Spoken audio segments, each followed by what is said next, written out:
Or Orion, what are you doing today? Halloween party for with my friends. Nice. Yeah, it should be fun. I'm excited. They're What's all your dressed costume again? I forget. Han Solo, Han Solo from Star Oh, Wars, Han Solo. Episode 4 and through 6, Orion, or yeah. thanks for clarifying that Han Solo is from Star Wars. The first 3 episodes, or the first ones that came out, the original, the Are original you Star Right. Wars. because it are you a sorry, I We'll, can't speak we'll right probably get letters or something if he messes now. it up. No, Are you a we'll be Star really Wars? angry. Are you a Star Wars? Are you a Star Wars guy, Orion? I'm yeah, I love Star Wars. It's my favorite movie, I think. Oh, The original really? one. The The first original one, Star yeah. Wars? Yeah, I really like it. I don't know. Hey there, welcome back. This evening we have a special guest, my son Orion Aguilar. Hey Orion, how you doing? Hey, I'm doing good. Doing good today.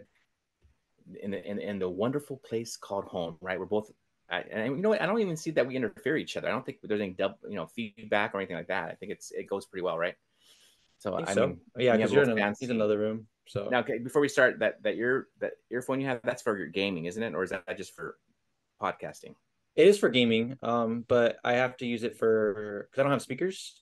I don't Okay, think anybody really. I mean, I shouldn't say everybody. Nobody uses speakers anymore, but most people, or a lot of people, use like headsets to listen to audio, just because okay, you don't really, very cool. you know.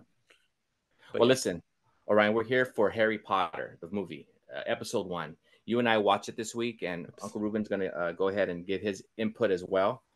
Before I ask you, Orion, what you thought of the film, I want to go ahead and share a little bit about it, okay, you guys?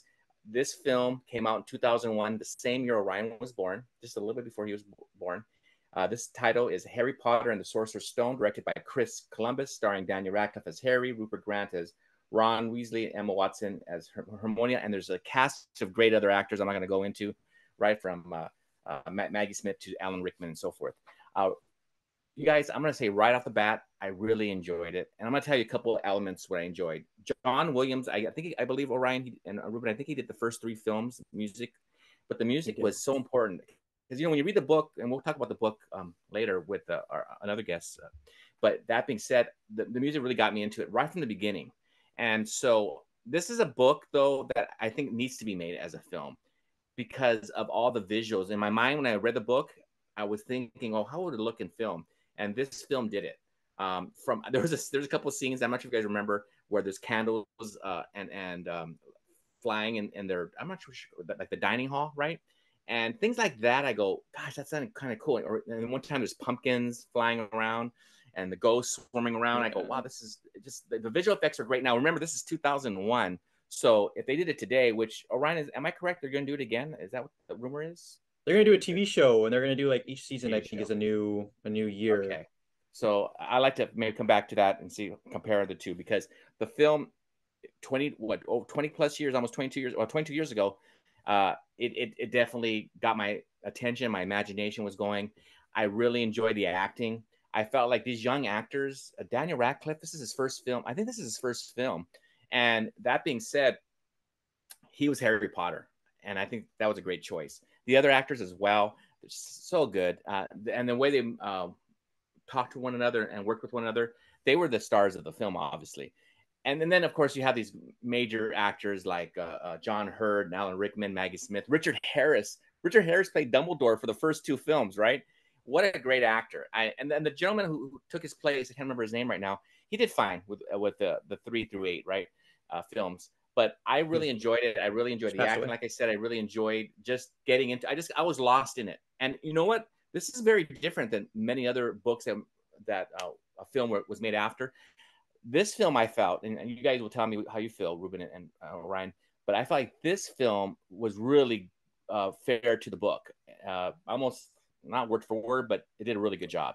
Now, that being said, Orion, what did you think? What did I leave out? How did you feel about it? Did you like it? Did you not like it? Yeah, so the acting is really good. I mean, they're child actors. It's hard to get like child actors to be, good at what they do because, I mean, there's a lot of, I don't know, I feel like a lot of times the kids can maybe frustrate the audience or they could leave the audience wishing that kids weren't in the movies.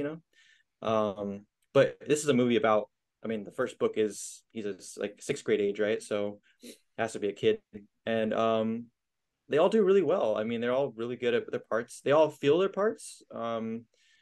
Radcliffe does great. Ron, they all do great as their parts, right?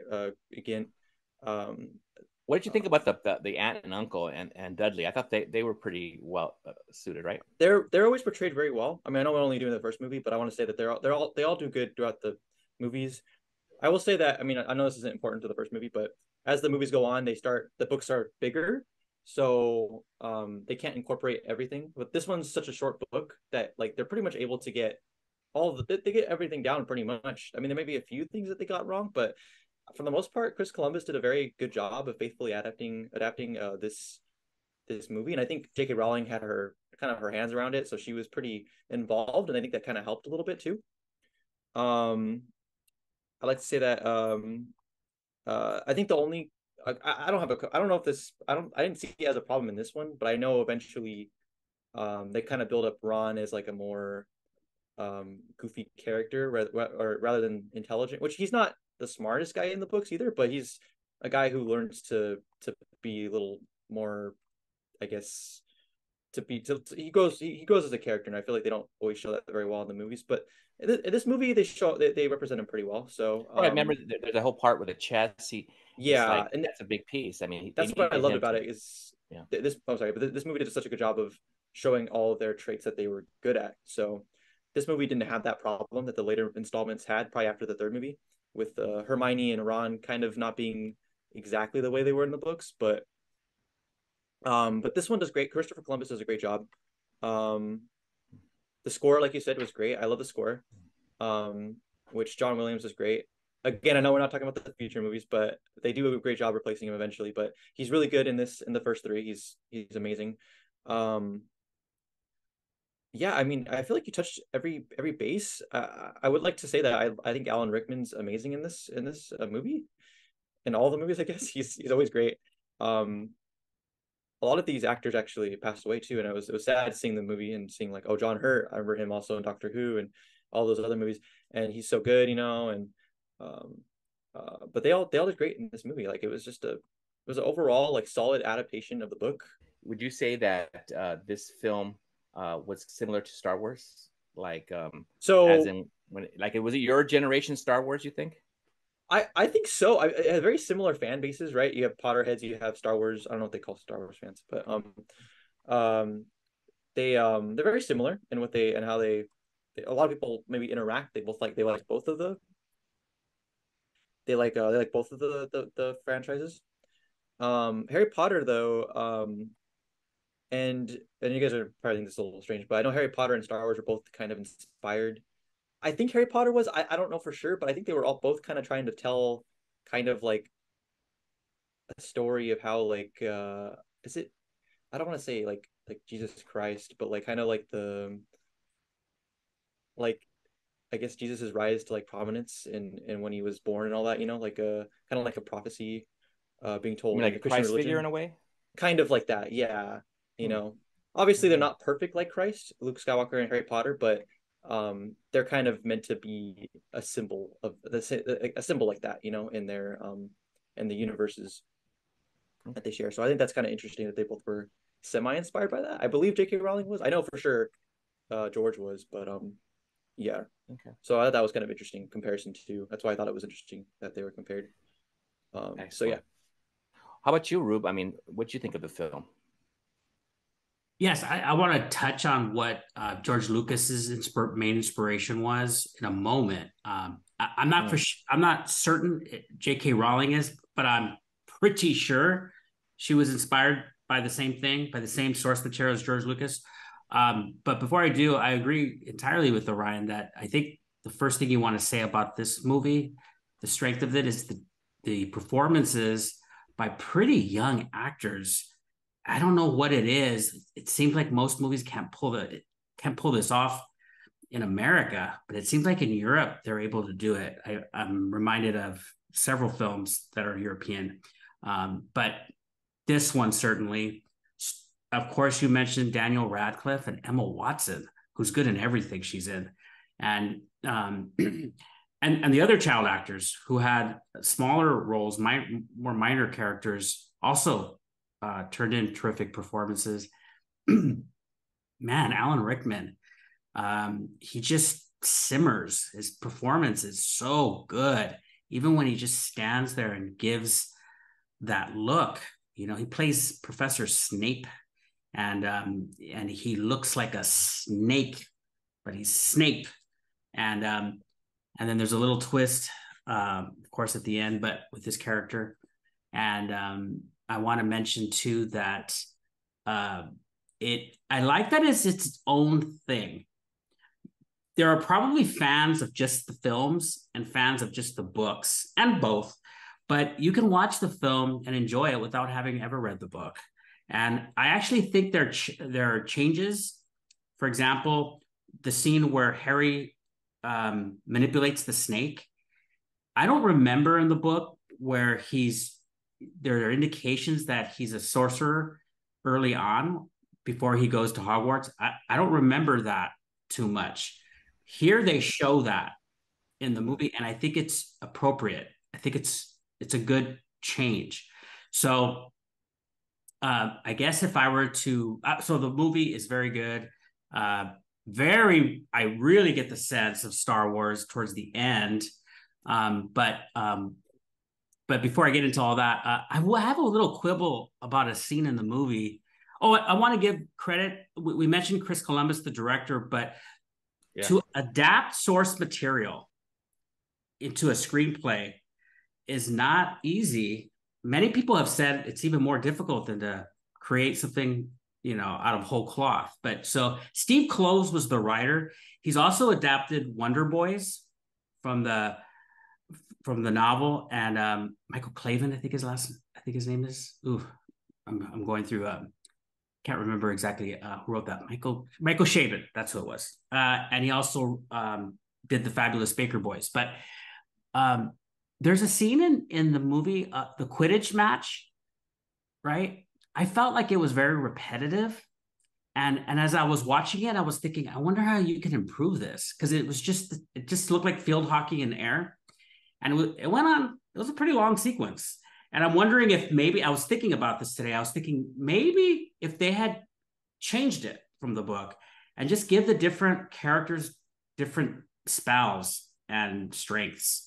One can make the ball disappear. One can fly. Maybe they're all just running, and one can go fast. One can make it the one ball to three balls. Can I say something about that, Ruben? What's that? Ryan mentioned this, and I don't remember this, but he said in the other movies they don't even have the game, and it's mentioned in the book. So I wonder if they felt that way. What you're sharing, I wonder if they said, you know what, that didn't work so well, so let's not even put it in the other movies. We're gonna say, Ryan? Yeah. There's a part in the fifth book. I remember I forget the actress's name. She's really good. She's in one of the Jane Austen books, I think, but movies. But she becomes like the principal, or not the principal, but the headmaster, taking over Emma Dumbledore's Thompson, spot. maybe. I think it was Emma Is Thompson. it Emma Thompson? Yeah, maybe. I don't know. But she takes over, and obviously she's one of the most hated characters. That's not the point. But she kicks Harry off of the Quidditch team because and so that Ron goes through a whole arc of having to learn how to. He goes through an arc having to learn how to like basically be the main character in a way, like having to be the guy on the team that like leads the team. And I feel like it's a great arc for Ron because he learns how to become, he gets strong as a character. But they cut that out of the movie, and I wonder if that's because, like you're saying, like there wasn't enough interest in the Quidditch part was kind of almost filler. It felt like maybe, but in the books it doesn't feel that way, right? Like as the books go on, you're like, oh, the Quidditch is always interesting. After the fifth book, it's not as important, but it's always like in there, like and they use it like in the fifth book to help. I think in the fifth book to help Ron become a stronger character, and they're always using it in interesting ways. And I feel like maybe they just felt after the first couple books or movies, they didn't know how to adapt that. Like you said, they could have maybe done something like that. Like I don't know, but yeah, you're right. It might have dragged a little bit in this movie. So I do want to touch on the George Lucas influence, and again, I don't know if J.K. Rowling was influenced by Joseph. So I'm going to say it's Joseph Campbell and the hero's journey. And a lot of screenwriters in Hollywood have read this. It is very, very, it's like the blueprint. And some movies really show it. Like you could just see the mechanics behind it sometimes. And really, but you could still get lost. If it's done well, you get lost in the story. But certainly it's Star Wars. And as I was watching Harry Potter, I was thinking, whoa, I think she might have been influenced by Joseph Campbell. And part of it is there's like 12 steps or 12, or there's different movements of the hero's journey. But one of them is the reluctant hero, the call to adventure, and he's reluctant. You see that in Harry Potter. You see that in Luke Skywalker. And then the quest for the adventure. And so it is a little Jesus Christ. I could see that. I also really get that in Moses, right?